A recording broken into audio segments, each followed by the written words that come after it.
Welcome, everybody, and good evening, good afternoon, and good morning. Wherever you're joining us from in the world, we are very much happy to have you here, and want to not only, again, extend congratulations for those of our new students on this Zoom call who are starting with us on Monday.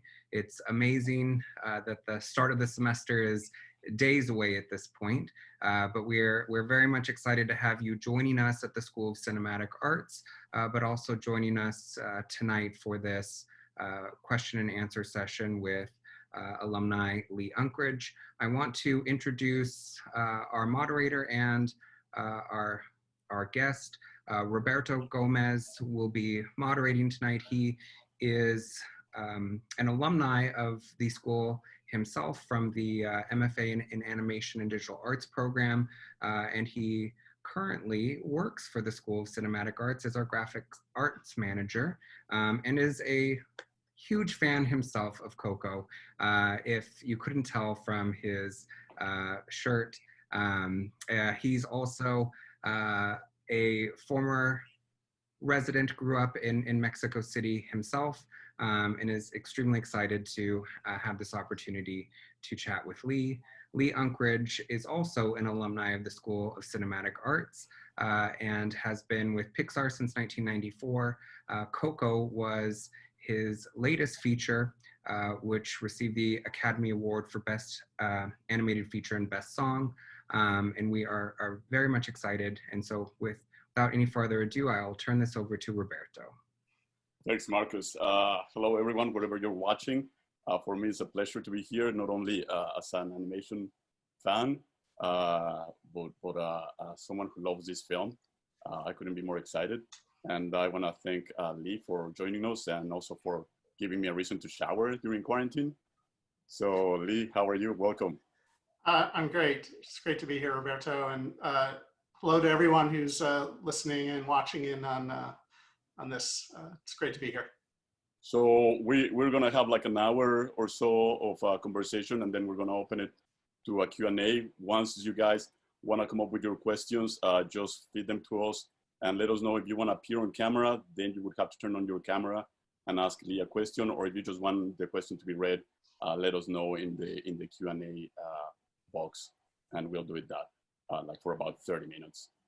So Lee, before we start with Coco, which is an absolutely gorgeous film, let me ask you, most of our students joining today are starting their journey at USC, or they are starting their journeys in the industry.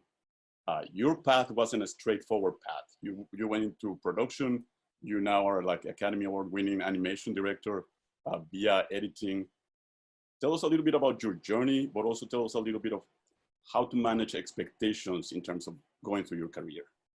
Sure. I graduated from high school in 1985. And so I started at SC in the fall of '86.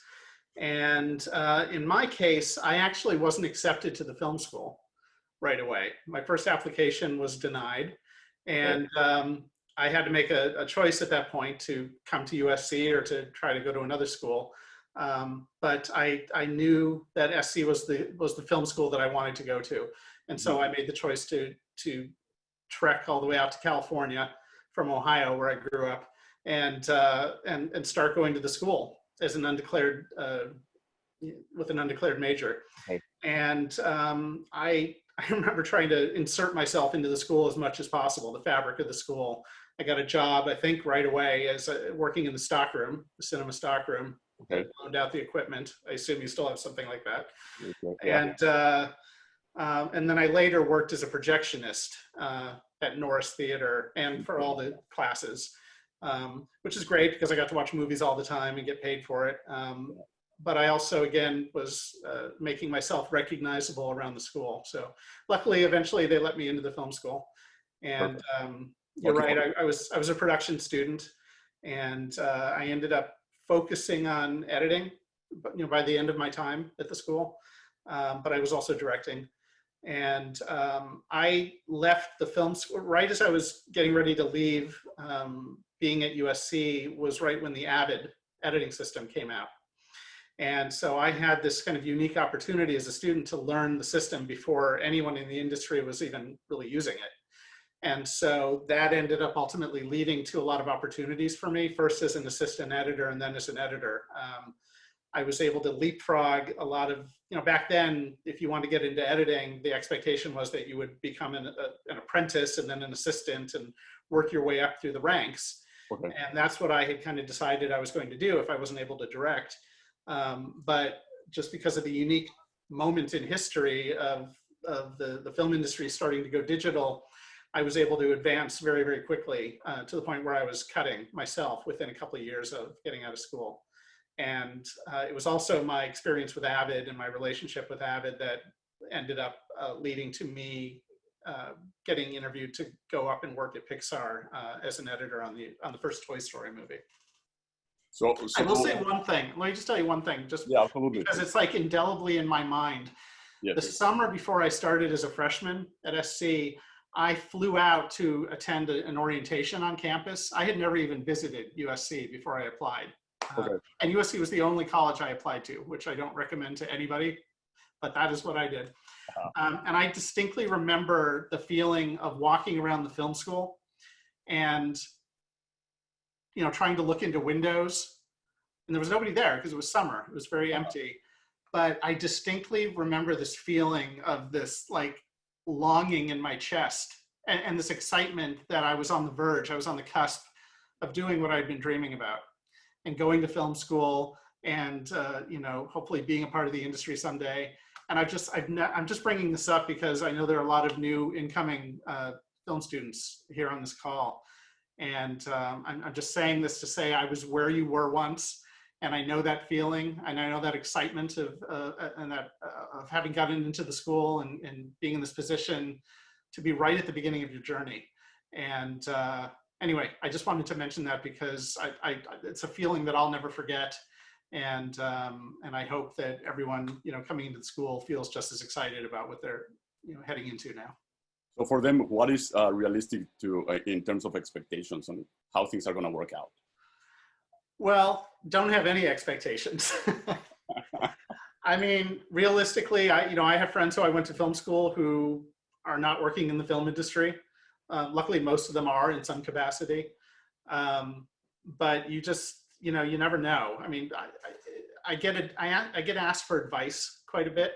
Right. From people that are just starting in the industry or kids in high school. And the biggest piece of advice I ever give anyone is that you never know where opportunities are going to come from. You can plan all you want, you can dream all you want, but the opportunities often, at least in my case, end up coming out of left field.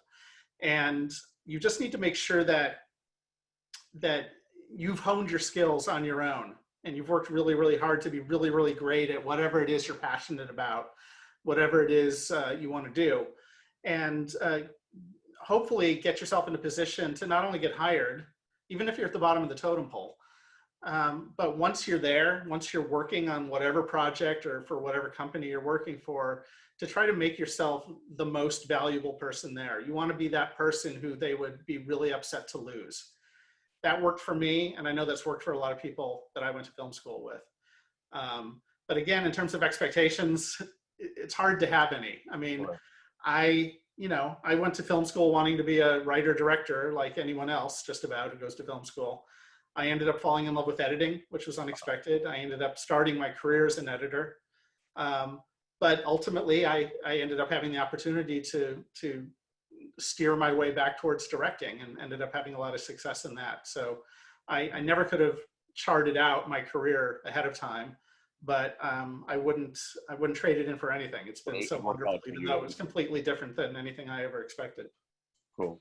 So let's talk about Coco, which is probably the most detailed, most layered, and better looking Pixar movie there is. And that's a tall order. How did you come up with the idea of the film? What drove you into let's make a film about Dia de Muertos?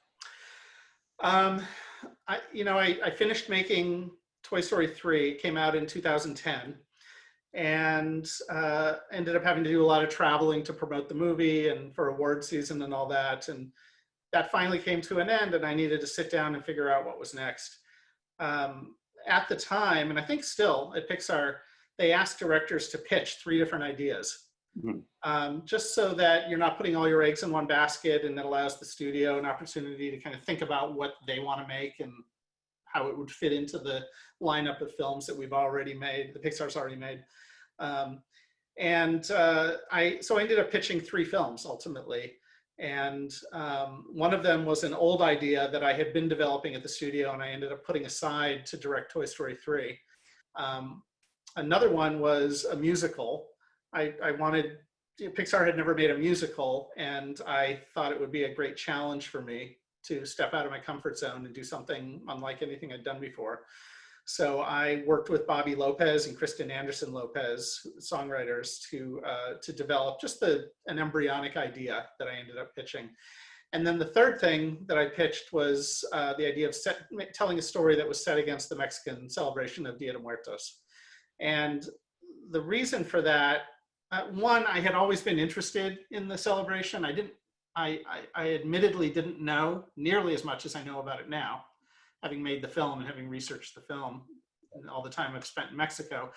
But I was always fascinated by the artwork, the folk art, the iconography. There was just something about the relationship with death that was very different than what I had been raised with, and it was appealing to me and interesting. And it was something that I hadn't seen explored in film, either in animation or in live action. And that, coupled with my family was on a trip to Disney World. We were at Epcot, and we were in the Mexico Pavilion. Right. And we were riding the little boat ride in there. And as we were heading in, I looked up, and they had there's a bridge that you pass under. Yeah. And there was a paper mache mariachi band of calacas, of skeleton figures. And as we rode under, I just remember looking at that and thinking, okay, I could see the potential for doing something in animation. Yeah. Because if we're going to tell a story with animation, you want to tell a story that could only be told using animation. And I started to see the potential for something. So at that early stage where I pitched the idea, it was not at all what the film ended up being. It was a very different story. The only thing that it had in common was that there was a boy in the story who ends up traveling to the land of the dead in Mexico. That was the only thing. The rest of the story was quite different. And we can talk about that at some point, because it's kind of an interesting story in of itself. But that was the seed of what ultimately became Coco. So you brought up 2 things that I actually am curious about. One is the music, because Coco at some point was a full-blown musical where they broke into song. Mm-hmm. And they had those I Have a Dream song or stuff like that. And then you moved it into a film that is music-driven, but not breaking into song. What happened there? What was the decision, and how did that work out? Well, the original story wasn't a musical at all. The very first thing that I pitched, it was actually about an American boy who had a mother from Mexico who had died right before the story started. And his father, who was not Latino, takes him down to Mexico to meet his Mexican side of his family. And I think he hopes that just that experience and being there for Dia de Muertos will help him deal with the death of his mom. And through a bunch of circumstances, he ends up traveling to the land of the dead. And it ended up being kind of a search for his mother in the land of the dead, and ultimately letting go of her and saying goodbye. And we pursued that idea for a while, but I ultimately came to an epiphany that we were telling a story from a very Western point of view, not a Mexican point of view. You know, we were telling a story about saying goodbye and letting go and dealing with death, rather than what Dia de Muertos is just all about, which is, you know, not saying goodbye ever, you know, just keeping the memory of your loved ones alive and celebrating them. And so I pivoted at that point, and and at that point I'd also been to Mexico at least a couple of times, and had been very much embedding myself in the culture. And so I felt comfortable setting out on this journey to tell a story from a Mexican perspective. And so at that point, the other big change was I brought in Bobby Lopez and Kristen Anderson Lopez, and we decided we're going to make this a full-blown musical. And so I had originally engaged them to do that. So they ultimately wrote, gosh, maybe as many as 8 songs for the film. And one of them was Remember Me. Remember Me was the very first song they wrote, because at that point we knew that this song was going to be a really important part of the storyline. Really the bedrock of the story. And so they wrote that, and basically all I gave them was, that I wanted a song that could be sung two different ways. I wanted a version that could be a big over-the-top showstopper number, but I also wanted it to be sung so that it was just a quiet lullaby and a very intimate song between a father and his daughter. And so they went off and wrote that and did it beautifully. We didn't change a thing. The song that they wrote is the song that's in the movie. But unfortunately, all the other songs that they wrote ended up on the cutting room floor. We did pursue that for a good while. But what ultimately happened was in my desire to make a musical at Pixar, one of the things that was very important to me was that I make a musical that was very different than a traditional Disney musical. Correct. I figured if Pixar is going to make a musical, it needs to be a Pixar musical. And what is that? And in my mind, it was something more irreverent that maybe used music in a different way. And so that was the path we were heading down. But I came to the realization at a certain point that we were telling a story that it was feeling very much like a traditional Disney musical. And it just wasn't sitting right with me. Okay. And so I ended up rethinking it yet again. And this is one of the wonderful things about working at Pixar is that they really give you the latitude to go down blind alleys sometimes and back out and kind of find a new path. It's not like you just get a script approved and that's the film you have to make. It's a very long development and writing process. And they gave me the room to explore and kind of find what was going to be best and what this film wanted to be. And ultimately, I realized that I wanted this film, I wanted Coco to be filled with music, but I didn't want it to be a traditional musical. And the film that I used as a model in my mind was Oh Brother, Where Art Thou, the Coen Brothers film. Okay, yeah. Because that's a film, it's all about Americana and the music of the South, and it permeates every bit of that film. But anytime you're hearing music, it's somebody performing, it's performative, rather than just breaking out into song. And so that was the model that I took. And even though I had to have a very difficult phone call with Bobby and Kristen to tell them we were making this change, I did assure them that Remember Me was very much going to stay part of the film and probably the most important part of the film. So they were disappointed, as you can imagine, but they ultimately respected that what I was doing, I felt was in the best interest of the film.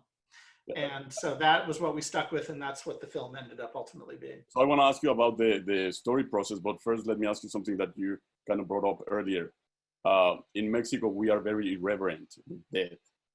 Did it take you a little bit of time to figure out it's okay to laugh at this, to make fun of it, or were you okay with it? How did it shock you, or did it matter to you that our view of death was completely different? Well, I mean, with all respect, my experience of being in Mexico and meeting, different folks, I don't know that there's one relationship with death that I encountered. I mean, there were certainly people that saw death, they missed their loved ones like anyone else.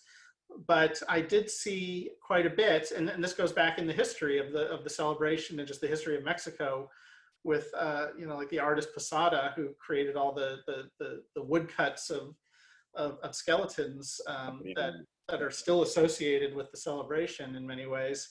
I encountered a lot of irreverence and a lot of kind of mocking of death and laughing at death and mocking people in society who think they're maybe more important than other people. And it was just this very rich tapestry, and it took me a while to really wrap my head around everything. But at a certain point, I absolutely did feel comfortable with the film being lighthearted at times and being irreverent at times, because I knew that ultimately it was very sincere. It was very sincere, and we certainly tried to be as respectful as possible. But at the same time, there was a lot of room to have fun. And I think that comes through because it's very irreverent in the way that you make fun of things or you are lighthearted about things. But I think as Mexicans, we love the film because it feels like what we do or what we are. So in that regard, I think it's pretty good. You mentioned something about scripts. How is this? You have a script, but you also have the storyboarding process. How do they work in tandem, having a script and having a storyboarding process and going back and forward? Sure. Well, every director is different in how they choose to work. I like to really bang things out in script form as much as possible, whereas other directors like to just get into storyboarding as quickly as possible and kind of finding their stories there. I'm a big structure person, and it's hard for me to kind of let all the dogs off the leash before I know what it is we're trying to do.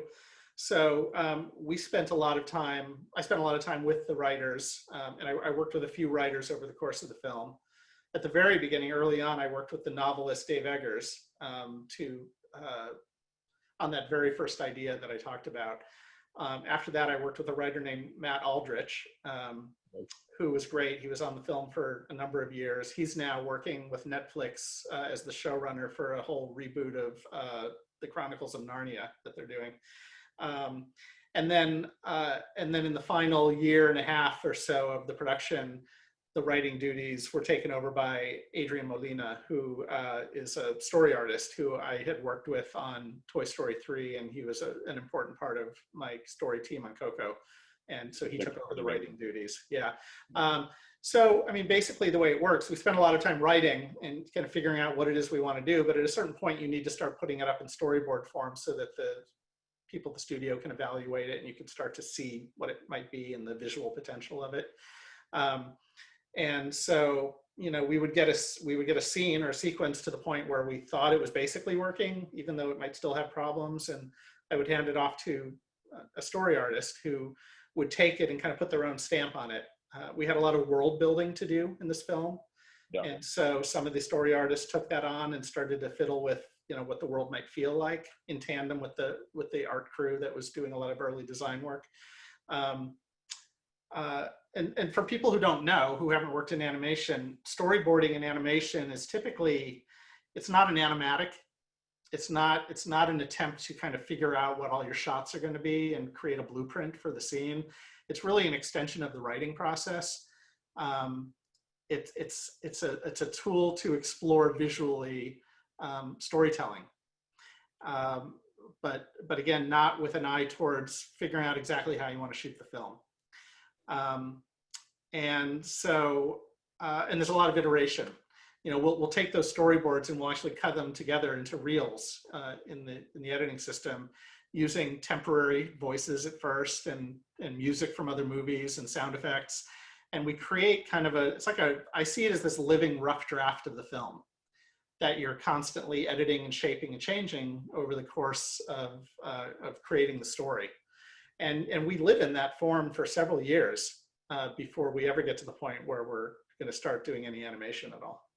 You tackle a film that has a lot of complexity, and I imagine there had to be a lot of exposition and a lot of explaining the rules of what's happening and how things work. How complicated is to work that into a way that it's entertaining and it doesn't feel like someone's standing telling you all these things? It was hard. It was really hard. You know, I had a celebration that people if we were lucky, were tangentially familiar with. I had to make sure that they really understood kind of the core structure and rules as they are, such as they are of the celebration. And to your point, I had to do it in a way that didn't feel pedantic and didn't feel expositional. And it was that much harder. That was one of the reasons why in my first attempt to tell a story, I had it be an American kid, because I figured that a lot of people watching this film around the world wouldn't know much about the holiday. And so it made sense at that time to have kind of an innocent going through the story and learning, and the audience kind of learning along with him. But when we made the choice to make it a Mexican family, that became that much more challenging to teach the audience about something that all the characters in the movie already know about, right? Right. So when the film was a musical, we actually had a huge opening number that was meant to be on stage in a supper club in the 1930s in Mexico City. And that was where we met Ernesto de la Cruz for the first time, kind of at the height of his fame. You see a little bit of that in the film when he's performing Remember Me and then the bell falls on him. Okay. There was originally, that was the second song he performed, and there was a whole initial song called Dia de los Muertos. And in an entertaining way, we taught a lot about how the celebration worked. But what we found is that while it was really entertaining, a lot of it was just going over people's heads. So they weren't taking in what it was we were trying to impart to them. So that, coupled with the big changes we ended up making to the story, meant that we had to do things a lot differently. And I wish I could just give you a pat answer for how we did it. It was a long process of trying different things and where to impart the information. So you end up having scenes like Miguel's abuelita showing him the ofrenda and talking about the family. So there's a certain degree of information that comes out of that. Yeah. You have the whole opening of the film where in voiceover, Miguel is telling the story of his family. And we have all the animation of the papel picado, the cut paper flags. Some of that information came out there. And that was ultimately the best. Like if we could have information come out a little bit here, a little bit there in the course of the storytelling and have them be kind of important story points. Things like later on in the film, seeing the character Chicharron, the Hector's friend who dies his second death and disappears from his hammock. By making that an emotional, visceral scene, that suddenly raised the stakes when we realized later that Hector is possibly going to suffer that same fate. So there were a lot of things like that that we just had to slowly weave through the story, and I'll be honest that none of it came all at once. It was a slow process of puzzle pieces kind of clicking into place all over the film. If I can tell you that scene with Chicharron and also Miguel in front of the television playing the guitar, they're so poetic and so beautiful, and they actually convey the information that you need to convey. That was also a really important scene when Miguel is in the attic with his ofrenda that he built to De La Cruz. That scene we created because one of the big challenges that we had for quite a long time, and we tried lots of different ways of expressing it, was how to show how passionate Miguel was about music in particular and wanting to be a musician. That's a hard thing to convey, not through words. So we had a lot of versions where Miguel would talk about his love of music and how important it was for him to be a musician. But that doesn't do anything for you emotionally to just hear somebody talking about it. And so we came up with this notion of there being kind of a practically wordless scene where we could not only cement Miguel's adoration of Ernesto de la Cruz, but also show how dedicated and passionate he was about music. And Adrian Molina, my co-director, actually, he had this idea, and I had him go off and execute it. He cut a purely audio piece that felt like the idea of starting a tape and playing an old videotape and hearing kind of snippets of movies and bits of song and having the music of the scene end up kind of wash over that and take over it. And he did that purely in audio form. And it ended up being so powerful, we knew we were onto the solution to the problem that had been dogging us for a long time. And so at that point, the rest of that scene kind of came together pretty quickly once we figured that out. Which is a beautiful scene. Again, I mean, it's just so poetic. When you're working with story, do you at any point, and this might be a silly question, do you at any point stop to think about this has to also appeal to international audiences and to an American audience, and especially when it's so specific culturally? Do you at any point have to consider these things? Yeah. I mean, I was concerned about a lot of things at the beginning, to be honest with you. I was concerned, my biggest concern was being a white guy from Ohio, making a movie about this beloved Mexican tradition. So I was nervous about that, but I knew that there were things that I could do there was no guarantee of success, but that I could really arm myself by surrounding myself with experts, by traveling down to Mexico a lot and really immersing myself. I've seen plenty of films where the director is not of that culture and they make a beautiful film about that culture. And in some cases, that film can be extra special because there's something about an outsider perspective, you know, kind of shining a light back on the culture that can reveal things that maybe somebody who grew up in that culture wouldn't think to focus on or illuminate. And so I think I thought in best case scenario, I would create a film like that. And I think in a lot of ways, I did end up making a film like that. Or at least I tried to. The other thing that I was nervous about, yes, I was nervous about the fact that this film was going to be seen all over the world. And, there's a big Latino population in the United States and, of course, in Central America and South America. But, what is somebody in Russia going to think? What is somebody in Tokyo going to think? And China loved it. What's that? China loved it. Well, it ended up working out, but we actually,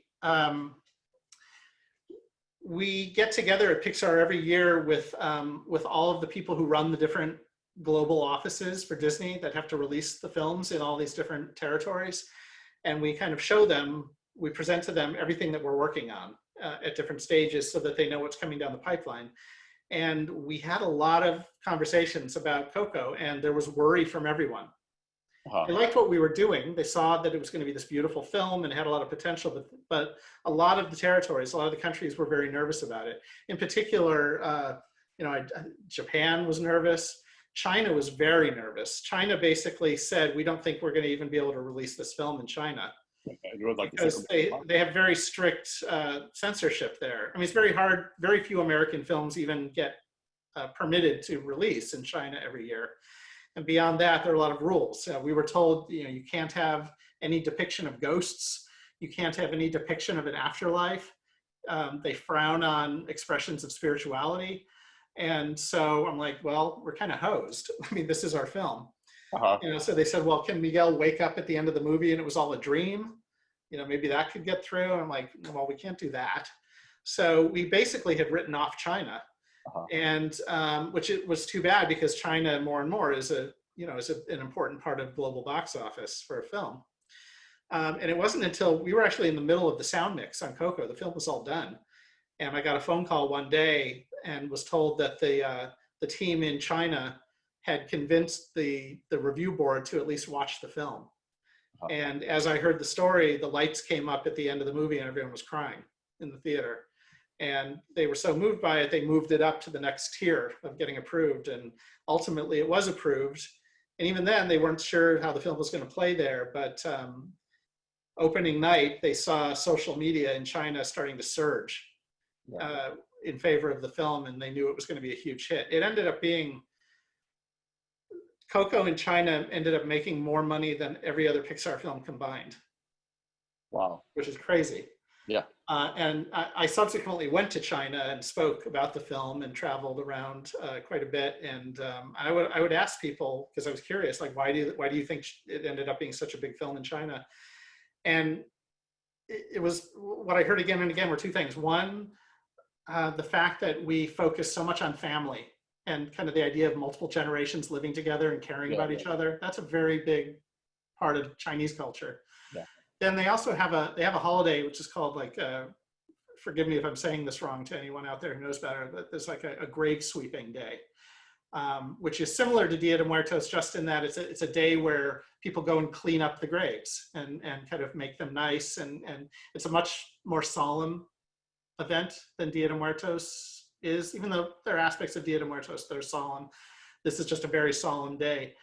So I think those two things combined, and how emotional the film was, ended up making that audience fall in love with it. And the film did differently around the world. There were some markets like Russia where it did not do well at all. But we were told early on that in Russia, children are kind of shielded from anything having to do with death. So that we knew was going to be a problem. But most everywhere else, the film ended up doing very well. So talking to people like my friends and family in Mexico, we all agree that, first of all, it shows how much love went into making this film and how much respect went into making this film. And I think that's something that everyone appreciates in Mexico. When in the process and how did you realize this was a big responsibility and probably something larger than you were expecting to talk about? Well, like I said, early on, I was starting into this film as an outsider who was trying to learn himself about Mexican culture. In every, the food, the family dynamics, the music, all the different genres of music, everything. It was new to me. But the more that I immersed myself in it, the more I fell in love with it. And the more I was committed to making sure that I did it right. I mean, my dream of all dreams was that the film would be accepted by the Latino community and accepted by the Mexican people. And like I said earlier, there was no guarantee that was ever going to happen, but I tried to do everything I could to make it happen. We traveled to Mexico quite a bit. I embedded myself and my crew we embedded ourselves with different Mexican families, sometimes very rural families out in very rural areas, Oaxaca and other areas. We had a lot of consultants in the Bay Area where Pixar is, and consultants around the country who came in and looked at the film at different stages and gave us their thoughts about things that could be improved or clarified, or where we were kind of going off track. I really tried to engage the community as much as possible because I knew that only good would come out of that. And over time, as they saw the film that we were making, they transitioned from being skeptical and wary of what we were up to being really passionate about helping us bring the film across the finish line, because they thought they recognized that they felt the film could have a really big impact and would be very embraced by the community. On all of those trips, was there anything that you learned or found out about Mexico that actually surprised you?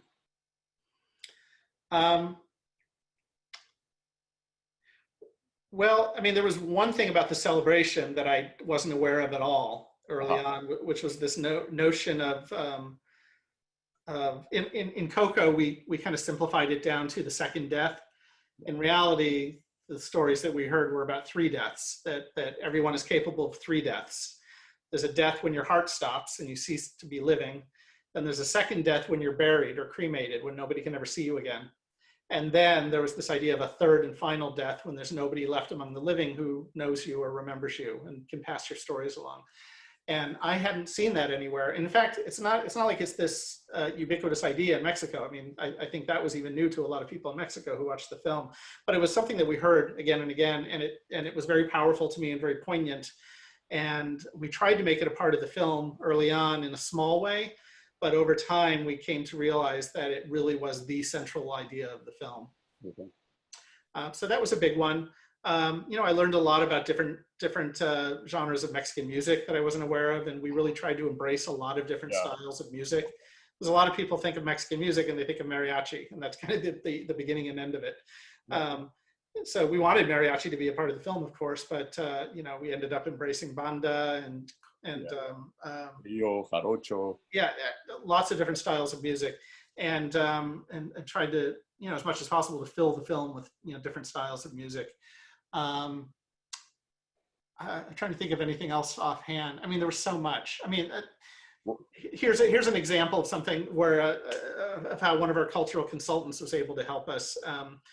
Originally, in our conception of Miguel's abuelita, we knew she was going to be this fierce person in the family, very kind of scolding but loving at the same time. And we originally had her carry around a wooden spoon in her apron string. And whenever she wanted to threaten anyone, she would pull out the spoon and would even beat them with it.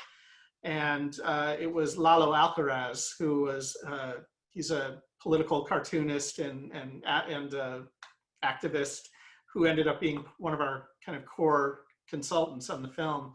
We were in a meeting and he said, no, it has to be La Chancla.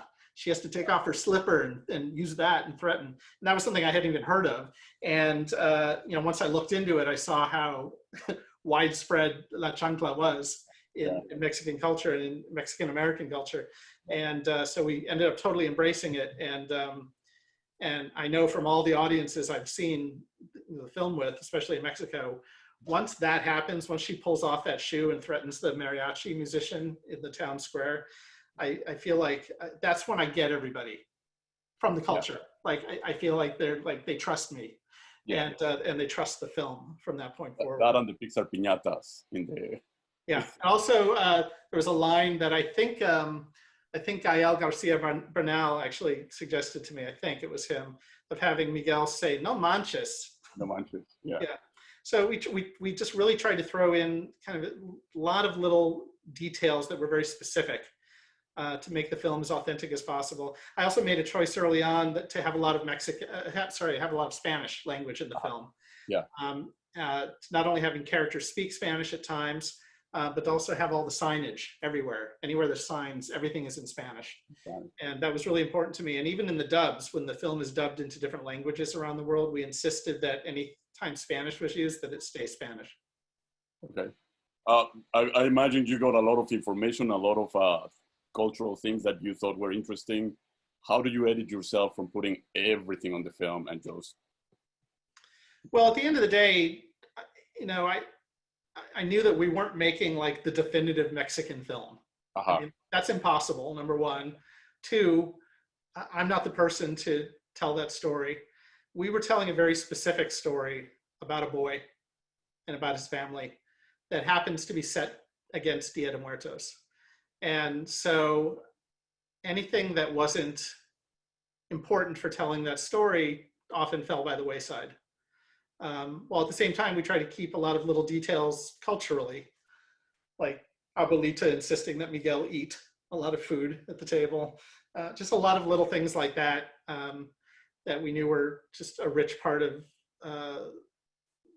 cultural heritage that would help make the film that much more believable and authentic and rich and detailed. But we can't put everything in. I mean, there's a lot of Mexican music, there's a lot of Mexican food, all kinds of things that are an important part of Mexican culture that aren't in the film. Yeah. So there's two things that you did in the film that I'm curious about. One is Santa Cecilia is basically a day location, while the Land of the Dead is a night location. Mm-hmm. And Santa Cecilia, even though it's beautiful, it's more muted. And the Land of the Dead is like really saturated and colorful. What was your thought process on these decisions?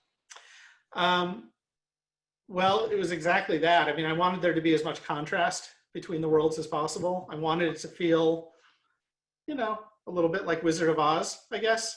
Okay. And Dorothy stepping out through out of the black and white into the colorful world of Oz. I didn't want to do that literally, but I wanted it to kind of feel that way. And so when I was talking with my production designer, Harley Jessup, and my director of photography for lighting, Danielle Feinberg, and all the other folks working on the art team, all the designers, we talked a lot about how we could find as much contrast visually between the two worlds. So Santa Cecilia is relatively muted. The challenge there is that we wanted to show the community preparing for the holiday, and there's a lot of color. Yeah. The cempasúchil flowers, the orange flowers, the marigolds, you know, the papel picado, there's a lot of color. So we allowed that color to come through, but generally we tried to stay within a pretty limited palette and allowed that color orange to really predominate. We also tried to design Santa Cecilia to be as flat as possible. I wanted to contrast kind of flat and vertical with the Land of the Dead being very, flat and horizontal with the Land of the Dead being very tall and vertical. So the reason why the Land of the Dead has those towers is partly to help provide that contrast visually between the two worlds. But a lot of it then also came out of just us thinking about how would a world like this be built when you potentially have an infinite number of people living there and people dying all the time and needing a place to live. So we imagined a world almost like coral being kind of added onto ad hoc over generations and kind of building into these kind of encrusted coral-like towers. So that's really it.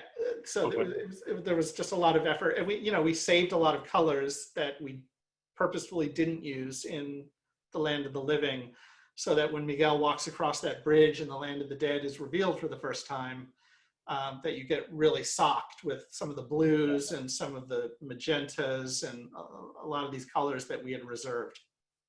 And that makes a whole difference. So you go on all these trips to Mexico and you get all this information and you go with a team and get all these photos and video and reference. When you come back, how do you disseminate that among your people and your team and make sure that everyone actually gets the little detail, the little things that you notice and you saw, that everyone actually gets that? Well, we couldn't actually take everyone on the crew to Mexico, so we had to be very selective about it ultimately. And we focused really on two groups. We focused on making sure all the story artists, all the storyboard artists had at least one opportunity and sometimes more to go down to Mexico not only during Dia de Muertos, but also at other times. And then a lot of the people working on art, you know, having to do with the photography and the art of the film, we made sure that they went down. And, you know, and we had a video crew there, so they were shooting tons of video. We were shooting stuff on our phones. And all this material, all these videos, all these photos that we took ended up going into a big database at Pixar.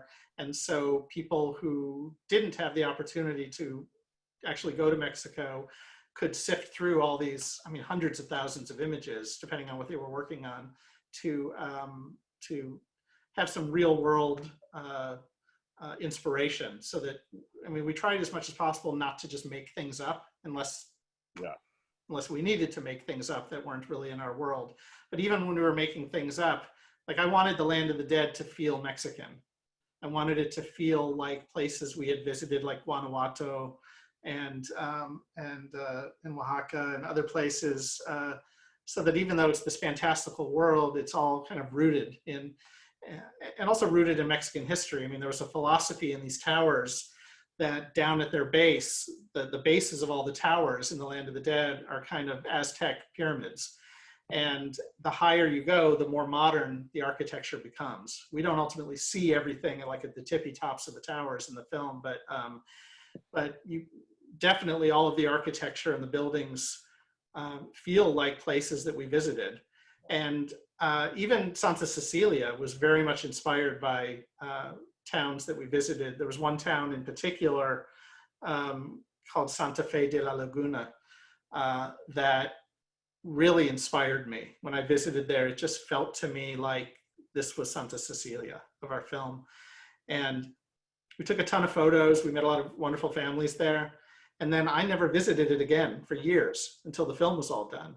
And it was actually a year after Coco came out, I went down again to Mexico a year afterwards for Dia de Muertos with my wife and some friends, just to kind of take them around to visit a lot of places that inspired the film. And when we got back to Santa Cecilia, it was really surreal for me. It felt like I was walking into my movie. It was very, very, very strange because while we didn't replicate it exactly, we did capture the spirit of this town. And it was really wonderful for me to see that the people living in this town had really embraced and were really proud of the fact. They knew, they saw the film and it looks like Santa Fe de la Laguna. So there was a whole cottage industry and kind of bootleg Coco merchandise and handicrafts being sold everywhere around the town. It was really, really lovely. That's one of the things that I was commenting with my colleagues earlier when we talk about these conversations. Like, I watched the movie, and as you go into the Land of the Dead, I could tell you what building you were referencing and the amount of detail. And like I've been to the main post office in Mexico City, Palacio de Correo. Yeah, you recognize that in the Department of Family Reunions. Yeah, I've been here. You know, like it feels right away like home because you're being there. And that surprises people. People think of Mexico and they think of, I don't know what they think of. They think of adobe buildings and red tile roofs, and certainly there is plenty of that. But there's so much else. I mean, in Mexico City, there's a lot of beautiful Art Deco, Victorian era architecture, beautiful, beautiful design, and we tried to really embrace that. I wanted that in the world because Posada's artwork was a big touchstone for me, and he was creating his artwork during the Victorian era, around the turn of the century. And so, because so much of, like the Katrina, so many of these figures are specifically of that era, of the turn of the century, I wanted to embrace that visually in the look of the film as much as possible. I think one of the things that people appreciate is the amount of layering that you did in the film, because it works as an anecdote for anyone. It works as a film lover, but it also works when you grew up in Mexico City or in general as a Mexican, with all the celebrities and all the little details and just the layering. Can you talk about layering and layering over layering? I mean, when is it too much layering, and is it worth it? Well, I mean, I suppose all that kind of happened organically over time. We knew we wanted a scene where De La Cruz was throwing a big party. And we wanted to express that he was the biggest celebrity in this world, bigger than you know, anyone, bigger than Cantinflas, bigger than Infante. Kahlo, bigger than Jorge Negrete and Pedro Infante. Yeah. So they would be at his party. Yeah, they are in the party, actually. Yes, so everyone is at, well, Frida doesn't go, she can't be bothered. But everyone else is at the party. And so that was fun for us to create them and put them in because they were such an influence and inspiration for us. And we knew that when people from Mexico saw the film, they would hopefully recognize them and appreciate that we had gone through the effort to put them there. But in terms of how much layering, I don't know. I mean, Coco, our films at Pixar, I get used to the same kinds of questions after each film. A lot of journalists will ask things like, what was the hardest thing to do in this film? What did you have to do in this film that you'd never done before? Because in the earlier days, we had to tackle a lot of new technological challenges, like to make a film like Finding Nemo and figuring out how to do water. Or when we made Monsters, Inc., it was the first time we had a character covered with fur. So there are always different kinds of challenges. And what I say on Coco is that the challenge wasn't any particular thing that we hadn't done before. It was the sheer volume of everything. It was just the scope of the film. That was what we were trying to always rein in and make sure that this film was producible. Because even though we're Pixar, even though we're spending a healthy budget to make the film, it's not unlimited. And especially with a film like Coco, where Coco's not Toy Story 3. Toy Story 3, there's an expectation that it's going to do well because people are already in love with the characters and they want to see more. So we pretty much were assured that the film, as long as it was good, was going to make money. What's that? Do you at any point feel overwhelmed, especially because both films you've directed, Toy Story, had huge expectations, and Coco, once you figure out the cultural relevance, it's also a lot of responsibility. Did you get burned out? Do you get overwhelmed? I get overwhelmed. I don't get burned out. Yeah, I get overwhelmed all the time, like on a daily basis. On both films. I mean, Toy Story 3, you know, I was tasked to create a sequel to two of the most beloved films of all time. No pressure, right? Yeah. But I made it through that. And so that gave me some confidence. But Coco was a whole new deal. I mean, you know, even though Toy Story 3 was really hard, there were some things that I had already. You know, I had a bunch of the characters. I had a lot of the cast, the voice talent. I had kind of the look and feel of the film as set by the previous films. With Coco, we started with a blinking cursor on a screen, right? There was nothing. We ended up, of course, getting a lot of inspiration from Mexico, but we had to create all these characters. I had to cast, find the right people to play these characters. Everything had to be created from scratch. And so that was challenging in its own way, as any original film is, coupled with the fact that I was beholden to be culturally respectful, you know, and do this right. That was an overlay on top of everything else that I always took seriously. Not a day went by where I didn't filter a choice or a decision I was making through that cultural sensitivity filter. So that made the film even more difficult to make. So I know, sorry, I've meandered a bit here, but yeah, it was very difficult, and not just in the storytelling, but just in producibility. We had to make a lot of choices to kind of contain the scope of the film so that we could actually create it for a budget. And get it done. Both films, and I say this in the most lovingly way, make people cry a lot. Do you enjoy making people cry? Is this like do you strive for that emotional moment in the film? Yeah, well, I do. No, I don't enjoy making, well, I enjoy making people cry only in that when I see people crying or people tell me they cried, it tells me that I was successful in making them fall in love with the characters of the film and feel genuine emotion. And that's hard to do. We've all seen films that are trying to be emotional where some syrupy music comes up on the soundtrack that tells us how we're supposed to be feeling, but we don't necessarily feel that. That probably happens more often than not. So yes, I mean, the thing, ultimately, in making a Pixar film, there are a lot of boxes I have to tick. You know, I have to take an audience to a world they haven't seen before. It needs to be funny. It needs to be emotional. I mean, there are a lot of different things that kind of people expect out of a Pixar film. And the thing that I put at the top of that list is the emotion. It's the most important thing to me. Not necessarily that I'm trying to make people cry, but I do want people to feel something. I mean, when I think back at my whole, you know, I just turned 53 the other day. my whole life of watching movies, I can only think of a small handful of them that actually made me cry. You know, that made me feel something so deeply or was so relevant to me or I related to that, that I felt emotion in that way. Maybe I'm just a cold, hard person. I don't know. But I don't cry at the drop of the hat. If I'm going to cry, I have to really feel something. And so, yeah, and that's not an easy thing to do necessarily. But I will tell you that on both Toy Story 3 and Coco, going in at the beginning of the process, on Coco, at least when we kind of figured out finally the story we wanted to tell, I knew the ending. I knew that Miguel was going to rush back to Mama Coco and he was going to try to get her to remember her father, and that she was going to be so lost in the fog of dementia that they had lost her. And that it was going to finally take Miguel singing Remember Me to her to kind of bring her back just enough to save Hector. So I knew that. We had a ton of that we had to figure out in the film to paint to that point, but I knew that was going to happen. And the same thing on Toy Story 3. I knew that the film was going to end with Andy giving his toys away to a little girl at the end of the movie. So that helps a lot. You don't always have your ending. Yeah. Some movies never have a good ending. Yeah. So it's a gift to have an ending that has emotional potential.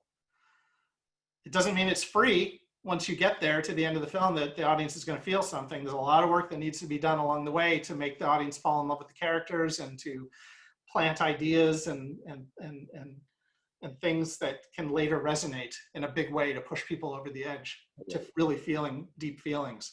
But in both of these films, I did have something to paint towards, and it was just a matter of figuring out the best way to paint to those endings. We're getting close to the Q&A time. Let me ask you two personal questions. One is, it seems like most of your films, well, all of your films, at least at Pixar, from Finding Nemo and especially Coco and Toy Story 3, are somehow about family. Is family a theme that is important to you to talk about? I think it is. It is. There are people in my family that I am or was very close to. But to be totally honest and transparent, I also, I came from a broken family. I mean, my parents got divorced when I was quite young. And so it's not always happy, and families aren't always happy. And we tried to capture that in Coco. Yeah. In a way where we talked about how family can be really important, but at the same time, respect the fact that everyone has different families and everyone has different life journeys and different experiences with their family, and some of them are painful. So, we're not trying to encapsulate everybody's story in this film. This is one particular story, but hopefully we created something that people can relate to who've had all kinds of different experiences growing up. I also, I'm Jewish, and family is very important in my religion. And so, I was at a lot of big, noisy family gatherings that revolved around food. And so as I was making Coco, I started to see a lot of elements that I could personally relate to just because of how I grew up. Yeah. And then the last question I want to ask, when you were making Coco or when you watch the movie now, is there someone special that you remember? I was very, very close to my grandmother on my mother's side. And so, I think about her a lot, and I've thought about her a lot while I've made these films. She died while I was making the first Toy Story. So she never got to see anything that I did in my career, which I'm sad about. But she knew that I wanted to make movies and I wanted to be a director. And she told me, I'm going to see you up on stage winning an Oscar someday. She said that many, many times. So if you watch me winning my Oscar for Toy Story 3, I mean, I say something to her on stage because she always told me that she believed in me and saw me up there, and there I was. And actually at the end of, I know we're talking about Coco, but at the end of Toy Story 3, when Andy gets back in his car after he's given the toys to Bonnie, he looks back one last time to see Bonnie holding Woody and Buzz on the porch. Yeah. And that moment referenced a moment which was the very last time I saw my grandmother alive.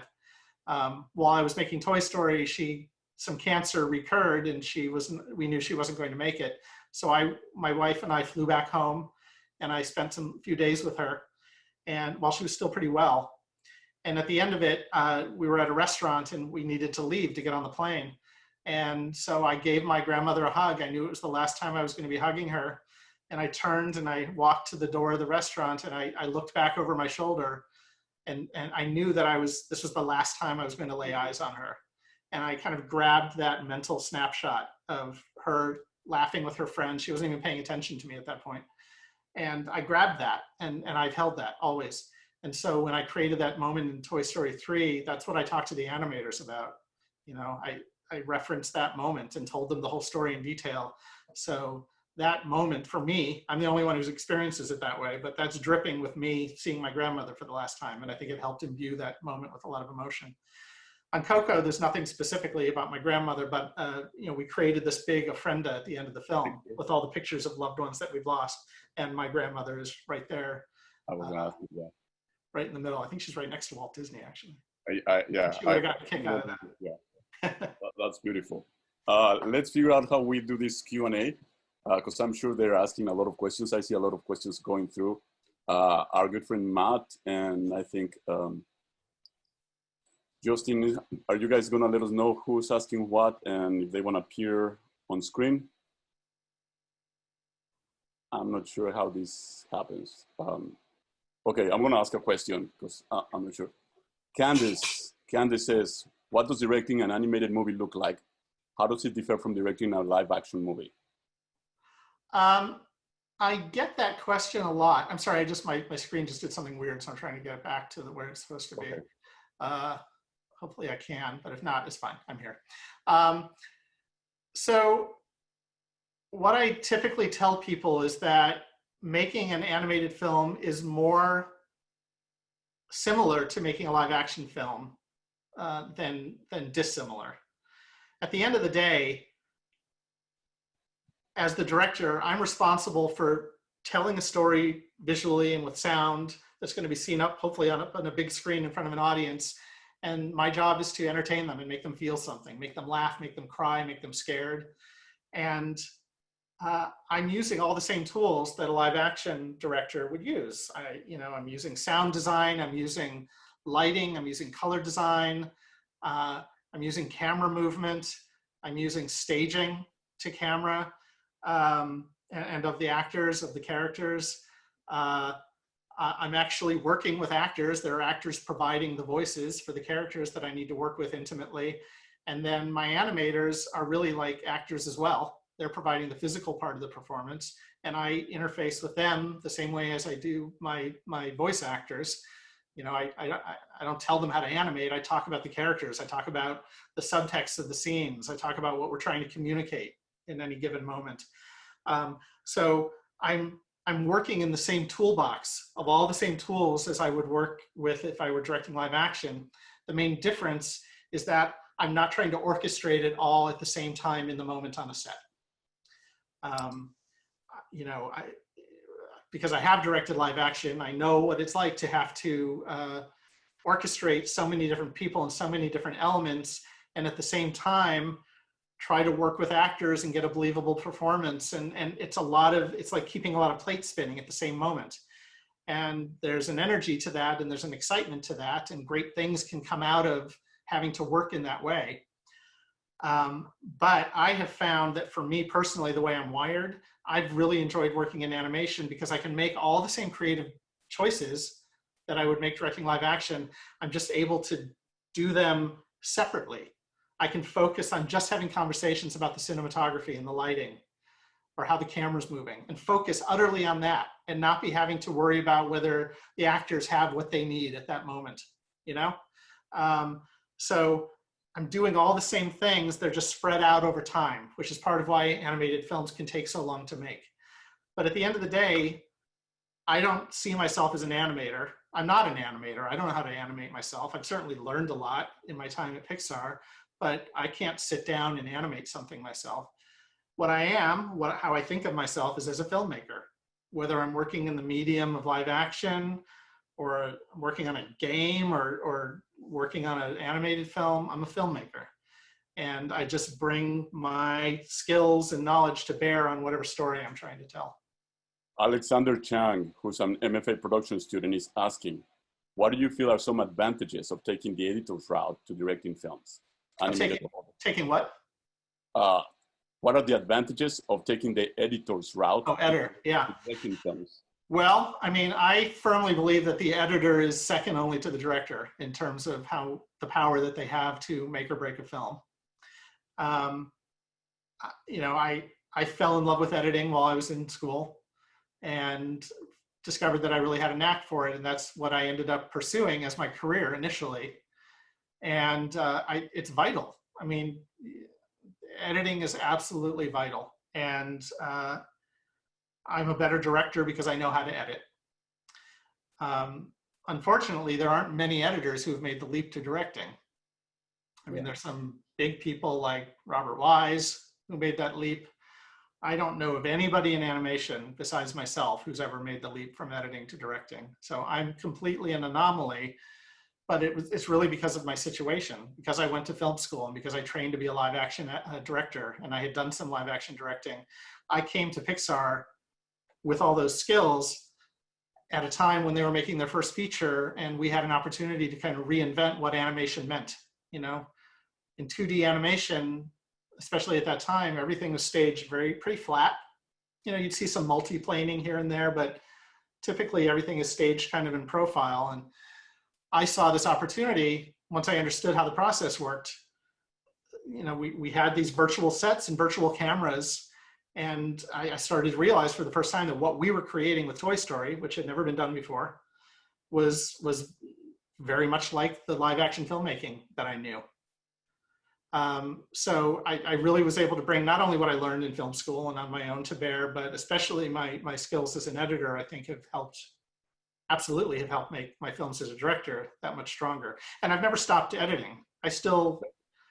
Every movie I've co-directed or directed, I've also completely had my hands on. I don't just sit with an editor and tell them what to do. I edit alongside them. And I wouldn't have it any other way. I need to edit to discover what it is I'm trying to find and what I'm trying to elevate in any given scene that I'm working on. I can't do it secondhand as a backseat driver. I need to put my hands on it myself, alone in a room. We have Sebastián Ibarra del Castillo. He's Mexican, and he's an incoming freshman in production. And he's telling you, as a Mexican, I'm always amazed at how genuinely Mexican the family in Coco feels. What was your approach and challenges in creating these characters for the film? Well, the challenge was having it feel like an authentic Mexican family. And that came down to a lot of the things I talked about earlier. You know, a combination of having great cultural advisors. We would have a lot of conversations about people's families and upbringing, and things specific to them growing up as a young Latino, and also my time in Mexico. I mean, on the very first trip down to Mexico for Dia de Muertos, we spent time in Mexico City, we spent time in Oaxaca, we spent time in Morelia, and a little bit of that trip was spending some time with real families. And I ended up loving that more than anything. So when we came back on subsequent trips, I asked them to arrange for us to spend time with families as much as possible. So we would embed ourselves. We would just quietly hang back and watch families do their thing. That sounds kind of creepy, but it wasn't. These families knew Pixar. They knew Pixar films, and they were more kind of bemused, and they didn't quite understand why we were so interested in them and interested in the celebration to want to make a film about it. But I just did a lot of observation. You know, I try to be a people watcher. I watched how people related to each other. I watched how physical a lot of these families were with each other. I watched how they ate. I watched the relationship to food and dining. And there were just a lot of little things that over time I soaked in. And because I had a lot of my crew there as well, they soaked it in, so that we had a shorthand when we went back to Emeryville in Northern California to make the movie. We had this shared experience that we were able to talk in shorthand with each other and also kind of educate everyone else on our crew about what it was we were trying to do. So it was a long process with a lot of different components that led, hopefully, I'm glad to hear you felt that he felt that we did a good job capturing this particular Mexican family. Incoming SCA student, Hey, sorry to interject here. So I want to give some of the people watching a chance to ask their questions directly. Mhm. So what we'll do, Roberto, Yes. you can go ahead and read. Let me know which one you want to introduce, if you want to read from the chat, or I can just sort of go through them in order if you I want. wanted to ask the question from Ella Grace Rodriguez because it's about music and we didn't talk that much about music. Great. So what I'm going to do, Ella, I'm inviting you to the panelist right now to ask your question yourself. Ella, you're invited. You are welcome to turn on your video if you want, or you can just ask audio only. And for anyone asking a question, if you don't want to be brought up, if you'd like Roberto to just ask the question or one of us, just specify it when you ask it in the Q&A format. All right, go ahead, Ella. Thank you. Microphone on. Awesome, thank you. Well, it's such an honor to ask you a question. So in overall, I guess, regards to the score, I noticed how when working, I'm assuming you worked with Michael Giacchino and other artists, you really blended kind of a traditional symphonic style that I think is found in just Western films, but you also added a lot of like, I guess, Mexican, I don't want to say Mexican instruments, but definitely like Mexican themes at least. What was the process of that, and how did you kind of go through that and kind of highlight those features, I guess? Sure. Hopefully I won't ramble on too long with my answer because that was a big topic, you know, dealing with the music of this film. But if I were to focus it more on Michael Giacchino, Michael was someone who I hadn't worked with, who I'd always wanted to work with, but I initially thought I wasn't going to work with him on this film because we thought we should have a Mexican composer do the score. And we actually spent a long time trying to find a Mexican composer who could do a film score. And unfortunately, our films are unique in that they have a lot of music in them. Like composers who write music for a Pixar film write a lot more music than they would write for any other film. And they have to do it very quickly in a short amount of time, just based on kind of how the schedule works out. So we were worried about taking a chance on somebody who we hadn't worked with and who hadn't done a film like ours before. So we ultimately, I had enough variables of things to worry about. I didn't want to have to worry about the music as well. So I knew that Michael Giacchino was a real chameleon musically. He could write in all kinds of different styles. And so I met with him and he was very, very excited. He was a huge fan of Mexican music and had never done anything quite like this and was really excited about it. And but we impressed upon him the degree to which we'd been engaging with cultural consultants and people from the community to be a part of it. And we asked him if he would be willing to do the same. And he said, absolutely. And so there's a woman, I'm having a brain fart on her name. Geez, oh, I feel terrible. I'm having a complete brain fart. Anyway, apologies if anyone knows her. I'm totally blanking on her name. She came on early on and helped us with our song orchestration to make sure they had a very specific kind of cultural sound, whatever that is. But you know, she was Latina herself and was from Mexico, and so she and a musician herself, and we knew that she would bring a lot to it. She had brought a lot to it. For instance, she created the whole mariachi arrangement of the Disney theme at the beginning of the film when the film opens. She was part of our team, and we asked Michael if he would embrace having her be a part of what he was doing. And he had never worked like that before, but thankfully he was okay with that. So she educated him quite a bit about a lot of different styles of music and instrumentation, and he ended up embracing that fully in creating the film. And he actually ended up writing not just the score for the film, but he actually wrote a lot of music. Like he wrote some banda music that you see a band play during the talent show. It really, like when I think back on the music of this film, it was this beautiful big collaboration between so many different musicians and artists. We went down to Mexico, and over this whirlwind week, we brought in a lot of different musicians to the studio in Mexico City and recorded a lot of the music for the film, some of which was traditional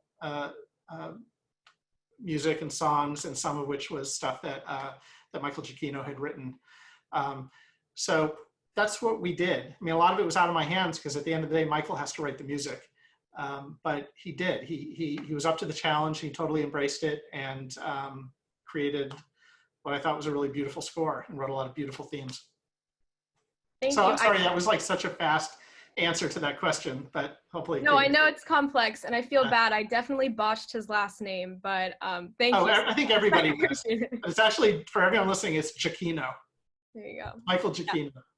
Yeah. I just couldn't say it, I guess. I don't know. But thank you. People don't hear it. They usually just see it on screen. Yeah, that's what I assumed. So. Yeah. Okay, nice meeting you. Thank you. We're going to do a little bit of a reunion. This is Mark, who actually used to be a projectionist with Lee. Wait, hold on. Sorry. I have to say the woman's name because the moment I stopped trying to remember, her name is Germaine Franco. Yes. So, yes, I've said her name. Thank you. I just saw her on the DVD. Yes, that's right. So Mark, he used to be a projectionist with you at USC. Mark I'm butchering your name. Mark DeQ? Okay. Hey, Mark. Yeah. Hi, Lee. Hi, Lee. So great to see you again. My question is, I have a girlfriend from El Salvador. And so when I talk about, like, when I was bringing her to Dia de los Muertos at Hollywood Forever Cemetery or something, she's so a little bit dismissive sometimes and saying, like, it's a Mexican holiday. And so I was wondering, you had a great answer to talking about how it was localized to other cultures and how you were doing that. But were there any challenges just bringing the story to other Latino audiences besides Mexican audiences? And how did those like Latino non-Mexican audiences receive the film? Well, they ended up totally embracing it, which was great. I mean, the film did well all over Latin America. I mean, your girlfriend is right that Dia de Muertos is specific to Mexico, but it has tendrils around the world because, of course, there's a Mexican community around the world. We didn't make any specific changes to make it more accessible to other audiences, especially to other Latin audiences.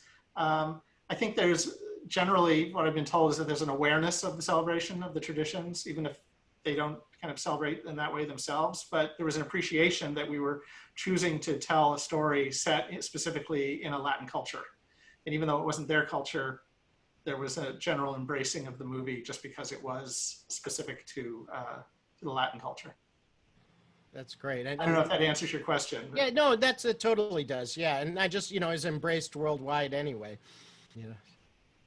Yeah, so yeah, that was the case. It was very interesting. I mean, just down to little things like you said, Dia de los Muertos, and I often say Dia de Muertos now. That was a whole path of learning for me, which is that in Mexico, pretty much everyone says Dia de Muertos. And in the United States, in the Mexican American community, pretty much all you hear is Dia de los Muertos. And people who say Dia de los Muertos say that Dia de Muertos is wrong, and I'm saying it wrong. And if I say Dia de Muertos, then the Mexicans say, the Mexican Americans will say, no, it's Dia de los Muertos. So that was a whole thing to navigate because no one's right or wrong. I mean, it's just used differently in different places. So we tried in the film to use both. And we keep it character specific. So someone like Hector always says Dia de Muertos, whereas I think Abuelita always says Dia de los Muertos. So we have different people say it different ways, but we're consistent with them as a character and how they say it. Great. Thanks so much, Lee. Good to see you. You too. Let's bring in Lily Broido. I hope that's correct pronunciation of your name. She's an IMGD student.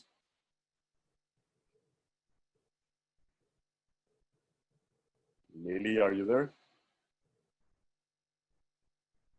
It looks like we lost Lily. Okay. So we'll go to the next one. Can we jump into Brandon Benetton? Yeah. All right, bring in Brando now. And again, Brando, you're welcome to turn on your video if you want, like everyone else, or you can do just audio only if that's what's more comfortable for you. There we go. We should be here. All right. Thank you so much. Hi. So I had a question. I think all of us are noticing elements in your background. We talked about Coco, but I can't help to mention The Shining because I think what's interesting is the way that the films that inspire us flavor our appreciation for cinema. That kind of fascinates me. The co-director of Finding Nemo has an obsession for The Shining. How does that, cinematic language make its way back into your work? So again, people should know that you run the Overlook Hotel. I was wondering, what about yourself do you see in The Shining, and how has your understanding of that film specifically, which so many of us love, evolved from the way you saw it when you were a kid to the way you look at it now? Well, yeah, I have a very special relationship with that film, as you may have noticed by some of the stuff behind me. I saw The Shining when I was 12 years old, when it came out in theaters, originally in 1980. And it started what has become kind of a lifelong obsession with the film. And it's very special to me there's kind of two reasons why I think I like the film as much as I do. On one level, on a more surface level, it was the film that inspired me to become a filmmaker myself. It was the first film I remember seeing where I was aware of the artistry behind the camera. And especially once I started watching other Kubrick films and kind of saw that they were of a piece stylistically, it really started my journey into wanting to be a filmmaker. So it holds a special place in my heart just for that reason.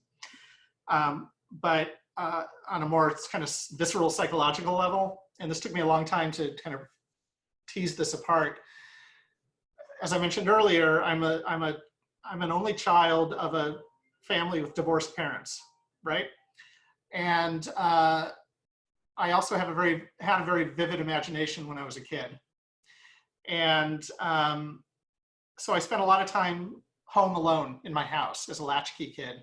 And with that vivid imagination, I found all kinds of things to scare me in my house. So when I saw The Shining, I think, even though I wasn't aware of it at the time, it really mainlined into my psyche. Again, this idea of there being a kid who's an only child with parents in a dysfunctional marriage, alone in this big, scary place with spooky stuff happening, I think it just mainlined right into me and never left. And so I've just maintained an adoration for the film, and through all these years, to the point where I'm writing a book, creating a book for Taschen on the making of The Shining, which will be out next year. But in terms of how it reflects in the films that I've made, I think you're right. I mean, the things that we love and that inspire us have a way, either consciously or unconsciously, worming their way into what we do. So I'm sure that I have a predilection for certain kinds of compositions that came from watching a lot of Kubrick films.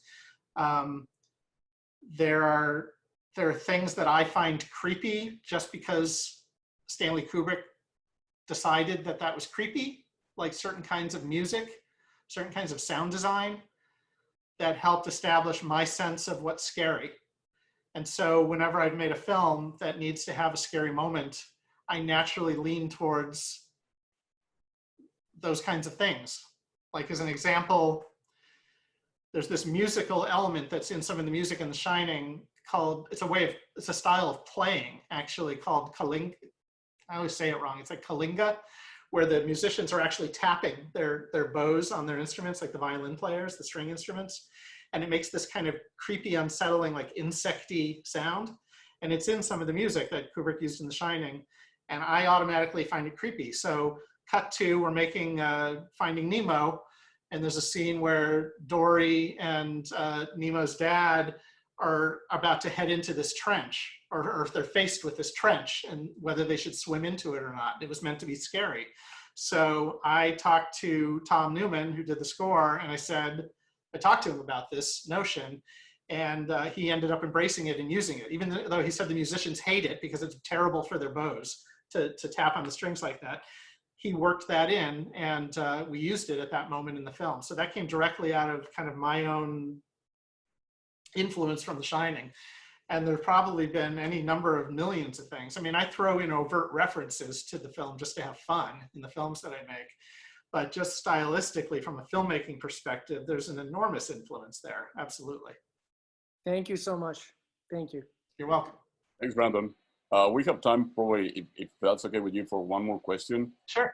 Kendra Mitchell from Peter Stark. She has a quick question actually about Toy Story 3. Kendra Mitchell. Hi. Sorry, I think you can hear me now. You can see me. Hi. There she is. Hi. Thank you so much. We sort of touched on this with the final scene in Coco, but the other scene that I'd love to hear more about is the incinerator scene in Toy Story 3. I think what I love about your films is that the emotional moments are unexpected. And for me, the incinerator scene, watching the toys accept death, and then in my head, not thinking this is a children's movie and they're going to survive, but wondering what I'm going to do if they die. But then before I can completely fall apart, you like bring in the arms. So I just want to know about like directing that, timing it, and also knowing you're an editor kind of also informs how that's laid out. I'll try to keep this succinct as well, because there's a lot to talk about on that. But ostensibly, at the time we were making Toy Story 3, there was never any discussion of making another Toy Story afterwards. Of course, Pixar ultimately made a Toy Story 4 many years later. But at the time, we thought we were ending the story. And so I really wanted to take the toys to their end game. I mean, the toys spent all this time worrying about being abandoned, being outgrown, being thrown away. But I wanted to take that to the extreme of like, what is the end of life for a toy? And in my mind, as long as a toy existed, they were alive. But if a toy were to be obliterated, beyond existing anymore, then of course that would be death for a toy. So we tried to figure out a way to do that, and we had the answer right in our lap because we had earlier had the scene where where Woody thinks the toys have been thrown away in the garbage truck at the beginning of the movie. So I thought, well, what if the toys actually had been in that truck and had been taken to the dump? What would have happened from there? And so we kind of took it to its logical conclusion. We did took a little creative license in creating that incinerator that way, because there's nothing really like that. But in creating the scene, it was important to me to be as emotionally truthful as possible. I did not want any of the toys cracking jokes. I didn't want Mr. Potato Head to crack a joke in the middle of it all to try to pierce the heaviness of the moment. I wanted to just go there completely.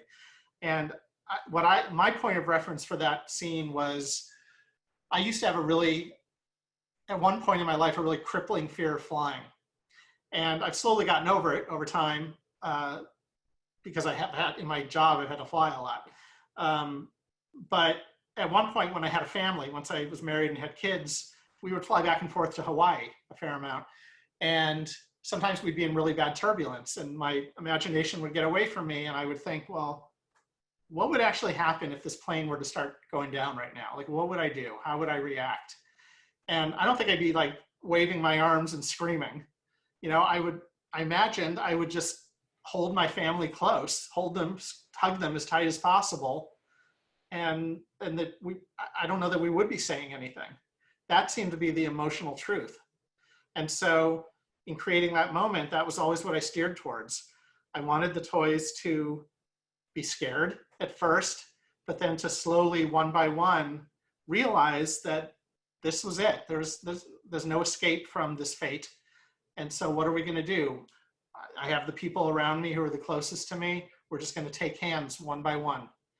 And it was a hard task for the animators in that scene, especially the final moments where Woody is the last character to kind of realize what's happening and what the other toys are doing, and that they're not so much giving up as just accepting fate.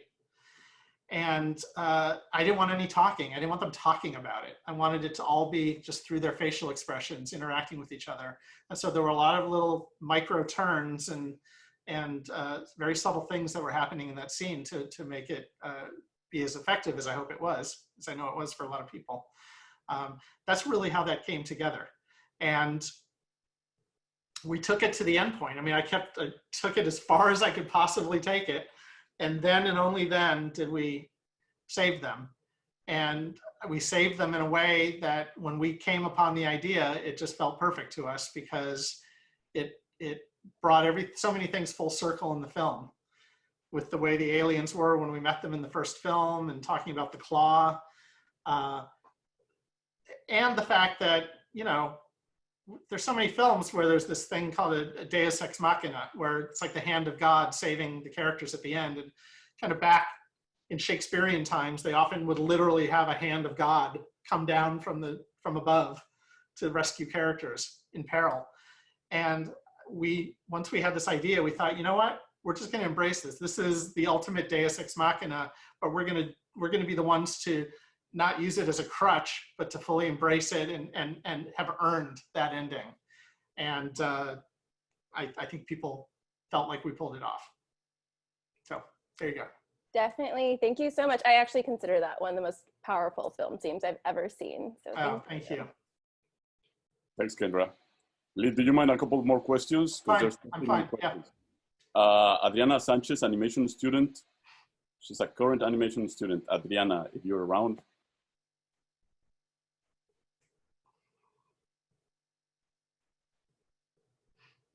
We have Adriana Sanchez.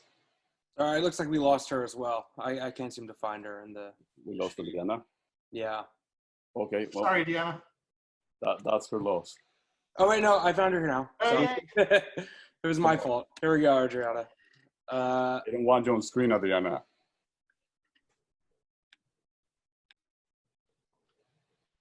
Adriana. Yes, hello. Hi. Thank you so much. So the question I have for you, so I am Mexican American, and I'm trying to eventually become a character designer, visual development artist in animation. Mm-hmm. And so my question to you, with making Coco and your experience at Pixar in general, how often have you gotten ideas and suggestions from artists specifically? Because I know you mentioned getting like the idea of La Chancla and No Manches from like Lalo and Mm-hmm. those kinds of people. So I'm wondering if you've ever gotten suggestions like that from maybe people on the team that you didn't expect. Absolutely, all the time. I mean, one of the things that I loved more than anything about working at Pixar was how collaborative the whole environment was. I used to always say, I can't remember who said this originally, but the only bad idea is the idea that nobody ever says out loud. So we've always encouraged everyone to kind of contribute in the room. Ultimately, as the director, part of my job is to filter through all that and decide what's appropriate and best for the film. But I mean, I love all the inspiration. I mean, every film that I've made is like 100 times better than anything I ever had in my head or that I was setting out to make. And it's that way because of the contributions of everyone, so many people. Visually, so much of that coming from the artists who work on the film. I mean, we even had some interns in the art department early on Coco, who were just there for one summer. And some of them did just, I mean, they all did brilliant work. And some of them, one of them we ended up hiring at the studio, and she ended up doing a lot of work on Coco, who's from Mexico. So yeah, I mean, the inspiration comes from everywhere. And I love being able to just pick and choose. I mean, when we do art reviews, very often we'll just fill the room with boards filled with artwork. You know, photo reference, conceptual artwork that's being done. I mean, we're just surrounded by it constantly. We keep it up in the many rooms that we're working out of so that different artists and people working on the film can come and go and see stuff and be inspired by it themselves. So gosh, I mean, that's just an integral part of what we do is taking ideas from other people and being inspired. Yeah, 1000%. Great, thank you so much. Mm-hmm. Thanks, Adriana. So Lee, let's wrap this up. I have a question for you. We see a lot of that A113 reference in Pixar movies from the CalArts room. When are we gonna see Lucas 108 or 466 or Norris Theater? Yeah, well, you know, I'm not at Pixar anymore, so I don't know. Although there are a lot of people from USC now. I used to be the only person from USC, but there's lots of people from USC film school at Pixar now. Yeah, that was a tradition before I was even there. Yeah. So many of the directors, all of them really had gone to CalArts, and I was the first not to go to CalArts. Starting at first, and I was like, "Where is USC?" But anyways. Yeah, I don't think I put anything from SC in there, have I? In any of the films, I don't think so. I end up. The Shining is the well I keep returning to. Yeah, let's lobby for that. Lee, thank you so much. I want to thank you in the name of the school, which you know it's your home, and everyone watching probably was excited to see you. Personally, as a Mexican, I want to thank you just because that film is all the good things we like to think we are. in Mexico. So it's just Thank you. That means a lot to me. It's just a beautiful love letter that we all appreciate a lot. Thank you. So thanks a lot. Hopefully we'll have you soon again. Yeah, it's been great being here. And for everyone who's just starting, you're heading off on a really amazing journey, and I hope you're all very excited. Sorry about the circumstances under which you're starting school, but that will change in time, and you have a lot of big adventures ahead of you. Perfect. Thanks, everyone. I don't know who's going to cut us off, but thanks. Thank you. Bye, guys.